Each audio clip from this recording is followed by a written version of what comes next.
Hello, my name is Nanowave, and welcome to the first edition of nan0mod.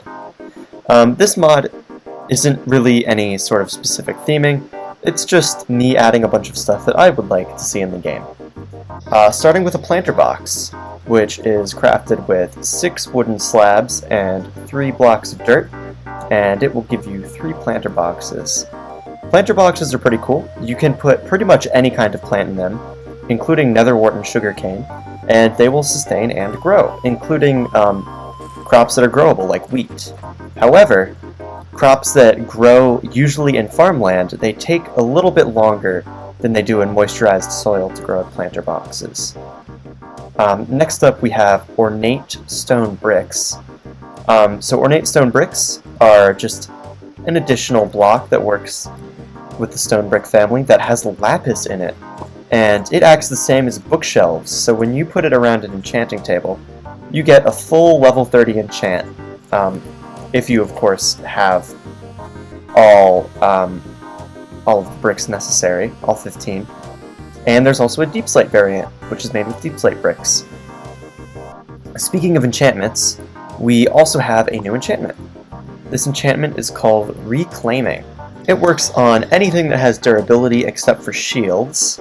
When a tool that is enchanted with Reclaiming breaks, it is replenished to full durability, and it loses the Reclaiming enchantment. So I think I should only have to break like 1 or 2 blocks with this shovel in order for it to work. There it is. So we get that little animation, and the shovel is back at full. Now, here is a netherite pickaxe. It has unbreaking, so it's going to take a second. There it is. So it breaks and then it comes back, and it keeps all of its other enchantments, but it loses Reclaiming. So it is a little bit busted.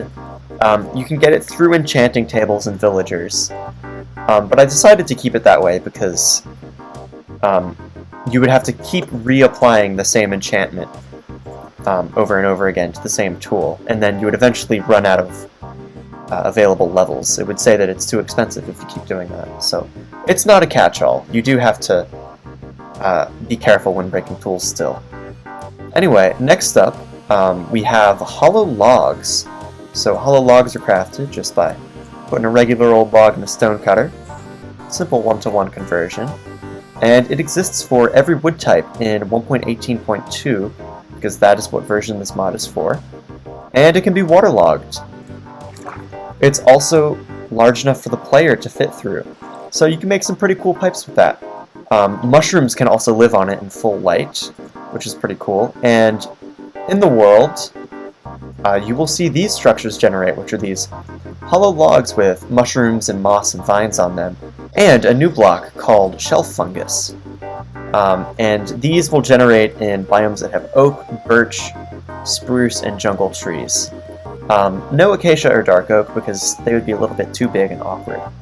Anyway, shelf fungus, I'm going to speed up the world's time. It can spread to nearby blocks as long as they are in the logs family. So I just sped up the game a ton, and as you can see, it is completely coated, this wall of logs. And it can be waterlogged, but as you can see, the shelf fungus does not like to spread underwater. So yeah, right now shelf fungus does not have a use, and I don't really know what to use it for. So if you have any suggestions, leave them in the comments. Anyway, thank you for watching. The mod is currently for Forge 1.18.2, and should be compatible with pretty much anything else. Download is available in the description, and it will hopefully be on CurseForge soon. Have a good one.